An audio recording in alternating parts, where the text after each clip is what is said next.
Hello everyone, আজ আমার ছোট্ট কিচেনে তৈরি হতে যাচ্ছে সবার প্রিয় খাবার চিকেন মোমো। গরম গরম মোমো আর ঝাল ঝাল সসের কম্বিনেশন দেখলেই কার না জিভে জল আসে। আমি আজ প্রথমবার মোমো বানাচ্ছি, তাই আমি একটু নার্ভাস। আমি এখানে একটা বোলের মধ্যে 2 কাপ ময়দার সাথে আধা কাপ কর্নফ্লাওয়ার নিয়ে নিয়েছি। অবশ্যই কর্নফ্লাওয়ারটা দিতে চেষ্টা করবেন, আর অবশ্যই পরিমাণ মতো লবণ আর পরিমাণ মতো তেল দিয়ে এখন আমি কুসুম কুসুম গরম পানি দিয়ে একটা ডো তৈরি করে নেব। এই মোমোর ভিতর লুকিয়ে আছে হাজার বছরের এক দারুণ ইতিহাস। আজকের ভিডিওতে আমরা মোমো বানানোর সাথে সাথে মোমোর ইতিহাস সম্পর্কেও জেনে নেব। মোমো আমাদের সবার কাছে প্রিয় একটা খাবারের নাম, যার স্বাদ জিভে লেগে থাকে দীর্ঘক্ষণ। কিন্তু এই খাবারটির পেছনের গল্পটি অনেকেরই অজানা।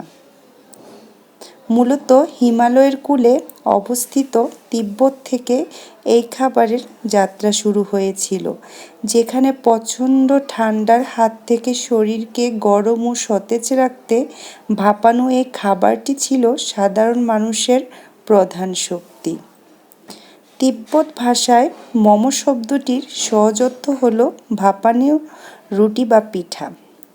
কয়েক শতাব্দী পেরিয়ে হিমালয় পাহাড়ির পথ বেয়ে এই খাবার নেপালে হয়ে ভারতের দার্জিলিং ও সিকিম হয়ে সারা বিশ্বে নিজের জায়গা করে নিয়েছে। এই তো আমি গরম পানি দিয়ে ভালো করে ডোটা তৈরি করে এটার উপর একটু তেল মাখিয়ে নিলাম, কারণ যাতে এটা ড্রাই না হয়ে যায়।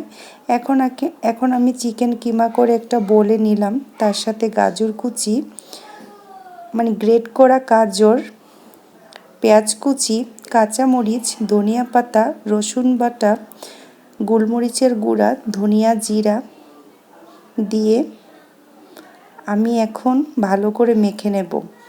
অবশ্য আমি একটু রেড চিলি পাউডার দিয়েছি, আপনারা চাইলে নাও দিতে পারেন। একটু পরিমাণ মতো চিনি দিয়েছি স্বাদটা ব্যালেন্স থাকার জন্য। এখন আমি 2 প্যাকেট স্বাদে ম্যাজিক দিয়ে ভালো করে পুরটা রেডি করে নেব। আপনারা চাইলে এই পুরটা এভাবেও দিতে পারেন, কিন্তু আমি কড়াইতে একটু তেল দিয়ে পুরটা একটু ভেজে নেব, কারণ আমার বাচ্চারা একটু ভেজে নিলে এই ফ্লেভারটা পছন্দ করে। এই ছোট্ট একটি খাবারে রয়েছে নানা ভৌগোলিক বৈচিত্র্য। অঞ্চলভেদে এর আকার এবং পুর বা ফিলিংয়ে আসে ভিন্নতা। কোথাও এটি সবজি দিয়ে তৈরি, কোথাও মাংসের কিমা দিয়ে। সবচেয়ে মজার ব্যাপার হলো মোমো শুধু স্বাদের জন্য জনপ্রিয় নয়, বরং এটি পৃথিবীর অন্যতম স্বাস্থ্যকর ফাস্টফুড হিসাবেও পরিচিত, কারণ এটি কোনো রকম ডুবো তেল বা ভাজিয়ে সরাসরি বাষ্প বা স্টিমে রান্না করা হয়। আপনি যখনই এক কামড় মোমো মুখে দেন, তখন আসলেই আপনি হিমালয়ের এক প্রাচীন ঐতিহ্য এবং হাজার বছরের এক রান্নার সংস্কৃতির স্বাদ হিসেবে গ্রহণ করেছেন। তাই আমি আজ চেষ্টা করলাম বাসায় বাচ্চাদের তৈরি করে দিই। যখনই আমি মোমো বানানোর কথা ভাবতাম, তখনই আমার অনেক ভয় হতো যে এটা ব্যাপারটা অনেক কঠিন, আমি এটা পারবো কি না। তাই আর কখনো করা হয় নাই, বাইরে থেকেই বাচ্চাদেরকে খাওয়ানো হতো। কিন্তু আজকে আমি চেষ্টা করলাম যে বাসায় দেখি, 1 দিন হবে না, 2 দিন হবে না, 3 দিন হবে না, 4 দিনের দিন অবশ্যই আমি পারবো। অবশ্য আমি কিছু ভিডিও দেখে নিয়েছি।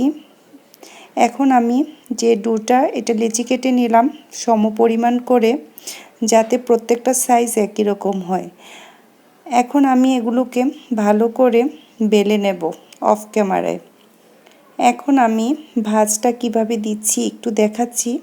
অবশ্য আমার ভিডিও যারা দেখছেন তাদের মধ্যে অনেক ভালো তৈরি করতে পারেন এমন অনেক মানুষ আছে। আমি আমার প্রথমবার যেভাবে বানিয়েছি সেটি আপনাদের সাথে শেয়ার করেছি। আমি যেমনভাবে বানাই আমি এটাই শেয়ার করার চেষ্টা করি। এই যে আমি এভাবে করে ভাঁজ করে নিচ্ছি। আমি 2-3 রকমের ট্রাই করেছি, মোটামুটি হয়েছে। নেক্সট টাইম আরেকবার ট্রাই করলে অবশ্যই আমারটাও পারফেক্ট শেপ হবে। তারপরেও আমার বাচ্চারা যে খেয়ে পছন্দ করেছে তাতে আমি অনেক খুশি। আসলে প্রত্যেকটা খাবার বাচ্চাদের রিভিউ দেওয়ার পরে আমি ইউটিউবে ভিডিওগুলো ছাড়ি। এই তো আমার বাচ্চারা বলছে যে মা, সাইজ বা শেপ এটা ব্যতিক্রম হতে পারে, কিন্তু তুমি যে বানাইছো সেটা অনেক মজা হয়েছে। তাতে আমি অনেক খুশি হয়ে গেছি। ওদের কাছে ভালো লাগলেই আমার রান্নাটা সার্থক হয়। এই যে আমি এখন একটু মুখটা বন্ধ করে নিলাম। এমনকি আমার হাজব্যান্ডও বলে বাইরে থেকে তোমার হাতেরটাই বেস্ট হয়েছে।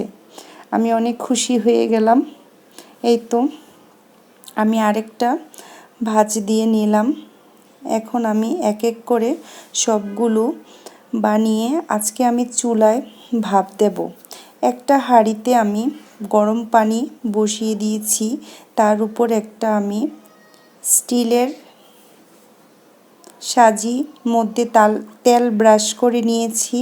তারপর আমি পাঁচটা করে দিচ্ছি। সাজিটা আমার একটু ছোট। আপনারা চাইলে এখন তো অনেক রকম জিনিস পাওয়া যায় ক্রোকারিজ দোকানে, ওভাবেও বানাতে পারেন। আজকের মোমো রেসিপি কেমন লেগেছে অবশ্যই কমেন্ট বক্সে জানিয়ে যাবেন।